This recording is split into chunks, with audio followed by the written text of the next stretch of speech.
In this video, I'll show you how to emulate a six-sided dice in JavaScript. So to do this faster and easier, let's also use the Quokka tool. So I'll launch it. It's an extension that you can install in VS Code. So I'll launch it with Ctrl-Shift-P and then finding the quokka.js command new file. Once I do that, I can choose JS, and here let's start building our dice. So to emulate the dice, we'll use Math.random, which returns the value between 0 and 0.99. So I'm taking the Math.random call and assigning it to the result variable that I defined using the let keyword. Next, let's console log the value of this variable. And we see that the result is 0.47. Now, the beauty of Quokka is that it outputs the info right here in the screen, so I don't have to go into the browser or do it just some more difficult way. So if I just add a space, it's going to rerun this thing again. And as you can see, it is indeed giving me results between 0 and 0.99. Okay, so next, to make this work a little bit better, I'm going to multiply the random number with 6. So let's set the math.random times 6 to the value of result. And now when we console log, we can see that the number that we get is still a decimal number between 0 point something and 6.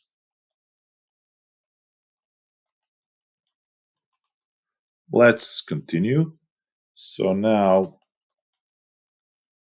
I'm going to round my math.random call, and just to get a better result. So this time, since I'm rounding the number, I'm getting values between 0 and 6. It's not perfect, but we are making some progress. Let's comment this code also and move on to another point that I want to make. So basically, what would happen if result was, let's say, 0.01? In that case, if we were to console log that, basically we would get 0.06 because the result of this math random call would be 0.01, and then the result would be 0.06. So in that case, I could do the console log of math.round to result, and that would be a 0. But that's obviously not what we want.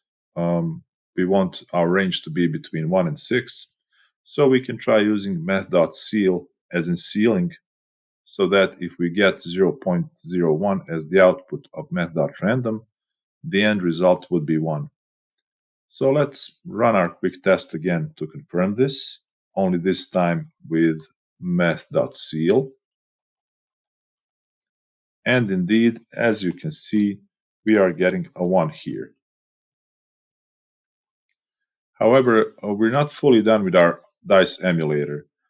This is due to the fact that the range of results of math.random is from 0 inclusive to 1 exclusive. In other words, when we ran math.random, we can get back 0, 0.99, or any number in between. This means that in the rare case of us getting a 0, our math.seal approach will not work anymore because the math.seal 0 returns a 0. To confirm, let's do this console.log math.seal of 0. And indeed, we are getting a 0. The solution to the issue here is simple. Instead of math.seal, we'll use math.floor, but we'll add a +1 to our code. That way, if we get a 0, it's already floored, so we'll just add a +1. However, if we get, say, a 0.01, we'll floor it to 0, then add a +1 to get 1. So here's the updated code. And now to console log the result, we can indeed confirm that this time we are getting values between 1 and 6. So just to make sure that this code will always do as I've just explained, let's run a few tests. First of all, let's try running it with the result of Math.random being a 0. So basically we are replacing this with this value, as if the call to Math.random indeed ended up being a 0. Okay, so let's console log the result, and indeed we are getting a 1. What will happen if we have a different value, basically 0.01, and this time we are getting a 1. Finally, let's go to the other side of the range and run as if the math.random had 0.99. So this time the result is 6. So we have covered the extremes of our range, which means that this approach works. And now finally, let's do just one more thing. This time I'm going to set the dice function. So the dice function runs math.random, which will be 0 to 0.99, multiplies it by 6, then does the math floor on everything, and finally adds a +1. And of course, this calculation here is returned from this dice function.